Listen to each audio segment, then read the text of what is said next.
Olá pessoal, sejam bem-vindos mais uma vez ao canal do YouTube Breno Galante. Como sempre, vamos falar de Atlético por aqui. Obrigado, Bragantino. Obrigado, América. Obrigado, Patricão da Massa. Obrigado, Ademir. O Galo segue no caminho, mesmo com tropeço contra a lanterna do campeonato chapecoense. O Atlético ainda no caminho do título. Vamos falar sobre isso, vamos falar também o que o Atlético precisa melhorar, qual foi o problema do Atlético que não conseguiu vencer a Chapecoense ontem, num vídeo curto, mas muito informativo. Mas antes de mais nada, eu vou pedir para você, deixe seu like no vídeo, se inscreva no canal e ative o sininho de notificações para sempre que houver um vídeo postado aqui ou uma live no canal, você ser notificado pelo YouTube. Bom, pessoal, e o resultado do Atlético, que parecia ser um desastre absoluto no transcorrer da noite, mostrou que não foi tão ruim assim. Graças ao Bragantino, que empatou com o Flamengo em Bragança Paulista, e graças ao América, que conseguiu uma vitória de virada contra o Palmeiras no Independência. Uma ressalva para Patricão da Massa e também para o Ademir, futuro reforço do Atlético, que fizeram os gols. Bom, com isso, o Atlético continua na liderança do campeonato, com 50 pontos agora, com 23 jogos. O Flamengo tem 39 pontos e 21 jogos. O Palmeiras, 39 pontos e 23 jogos. E o Fortaleza, 39 pontos e 24 jogos. Bom, o que quer dizer isso? Que não mudou a distância do Atlético para o Flamengo. Se o Flamengo fizer todos os jogos que faltam 2 jogos em relação ao Atlético para igualar o número de jogos, né? E se o Flamengo vencer esses 2 jogos, continua com uma distância de 5 pontos para o Atlético.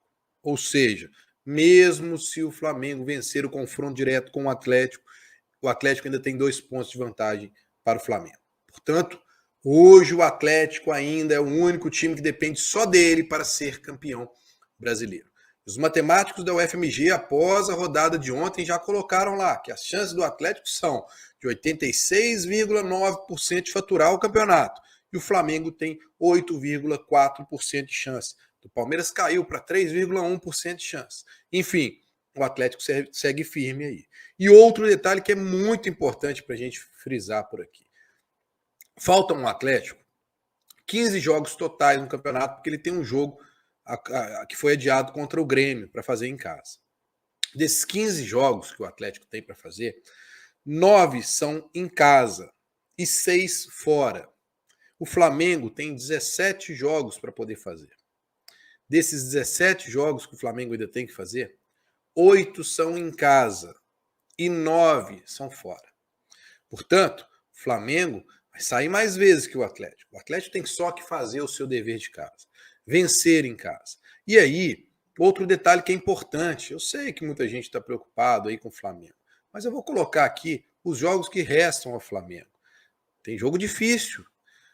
Grêmio fora de casa, Atlético Paranaense fora de casa e Atlético Goianiense em casa. São os jogos adiados do Flamengo que ele tem que fazer. Fora isso, ele tem o Fortaleza, que é o seu próximo adversário fora de casa, Juventude em casa, Cuiabá em casa, Fluminense, um clássico em casa, que no primeiro turno o Flamengo perdeu de 1-0 para o Fluminense. O Galo em casa, Chapecoense, né? E Bahia, São Paulo, Corinthians, Inter, Sport, Ceará, Santos e Atlético Goianiense. Bom, acredito que o Flamengo vai ganhar todos os jogos. Tem jogo complicado aí no meio. Nós estamos falando de Corinthians, estamos falando de São Paulo, estamos falando de Internacional. Grandes times do caminho do Flamengo. Portanto, torcedor atleticano, por mais que o resultado ontem foi ruim contra a Chapecoense, o seu otimismo tem que permanecer, porque o Atlético está no caminho certo. Ontem, a rodada, o jogo do Atlético, o resultado do Atlético não foi bom, mas a rodada foi muito boa para o Atlético no frigir dos ovos.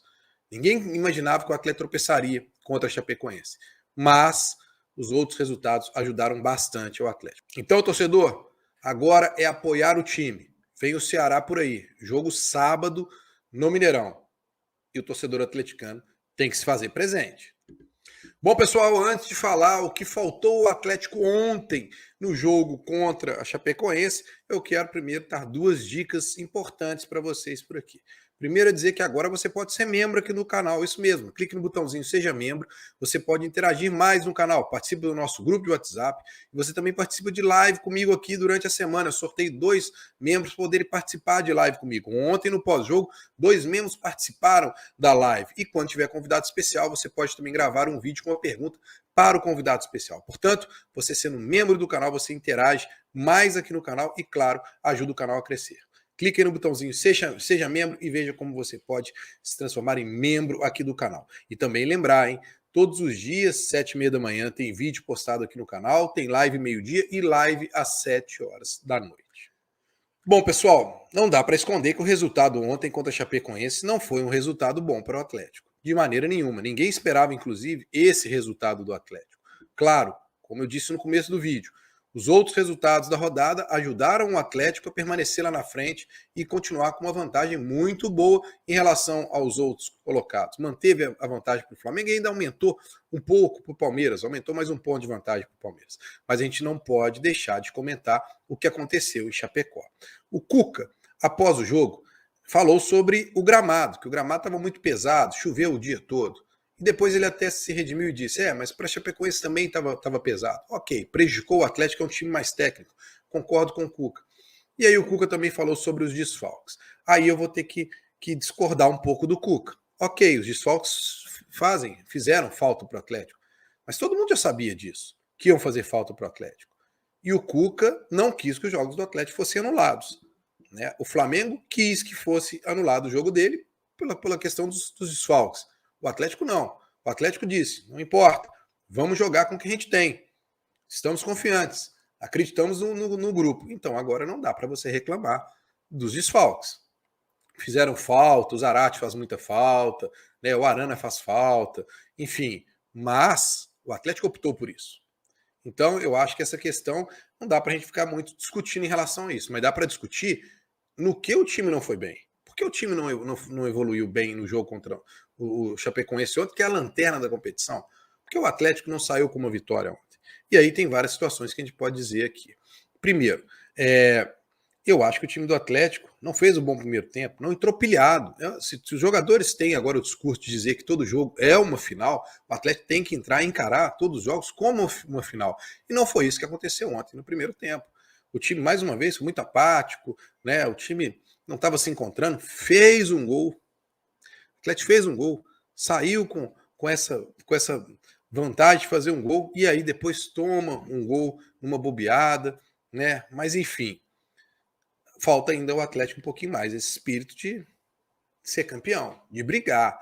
Era o líder do campeonato contra o lanterna da competição. Não tem como esconder isso.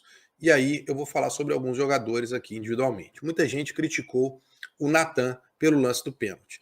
Cara, ok, um lance infantil, mas a bola bateu na mão dele, o movimento que ele fez, ele até virou de costas, não dá para culpar. Eu, na minha opinião, eu não culparia o Natan pelo lance do pênalti, como eu vi muita gente culpando ele aqui no chat, no pós-jogo do canal. Mas o Hulk tem que definir melhor as suas situações na hora da decisão. O Hulk está sendo muito individualista. É um jogador excepcional, é hoje o melhor jogador do Atlético, mas ontem, por 3 vezes, ele poderia ter tocado bolas que culminariam em gols do Atlético. E teve a chance de fazer o gol da vitória no finalzinho, quando chutou por cima. Então eu acho que o Hulk ainda tem que repensar um pouco sobre essa situação das suas decisões no último momento, de dar o passe. Precisa de tocar mais a bola o Hulk. E o Nath Fernandes, né? Cansei de defender o Nacho aqui, mas agora eu acho que está na hora do Nacho aparecer um pouco mais para esse time do Atlético. Na hora da decisão, ele também tem que ser mais decisivo. Ele não pode passar em branco num jogo como o de ontem. Contra o lanterna da competição, ele ser um jogador que não se destacou nem nada pelo nível da qualidade técnica que ele tem. Ele está sendo mal escalado pelo Cuca, o posicionamento dele, ou ele está com um cansaço, enfim. Qualquer um dos argumentos. Agora eu acho que é o momento de você parar, sentar e conversar um pouco com o Nath. Com o Hulk, o Cuca falou que já conversou com ele várias vezes em relação a isso, que ele tem que tocar um pouco mais a bola e tal. Então, Cuca, continue conversando com o Hulk. E em relação ao Nath, eu acho que agora tem que se acertar um pouco isso, porque uma boa parte da torcida do Atlético já está começando a cobrar um melhor desempenho do Nath. Mas, volto a dizer, esse resultado, que é um resultado que decepciona o torcedor, mas não tira o Atlético do caminho pela busca do título. Então o torcedor tem que manter a confiança, tem que apoiar o time, tem que ir no jogo de sábado contra o Ceará para que esse time possa dar a volta por cima e conseguir uma grande vitória contra o Ceará. Terá o reforço de Zaratio, terá o reforço do Savarino, importantíssimos para o Atlético, que fizeram muita falta ontem. Portanto, torcedor, não tem nada perdido, né? Não vamos transformar em terra arrasada um resultado como o de ontem, porque a rodada conspirou a favor do Atlético. Que o Atlético tire proveito disso e consiga uma grande vitória contra o Ceará no próximo sábado. É isso aí, pessoal. Grande abraço a todos.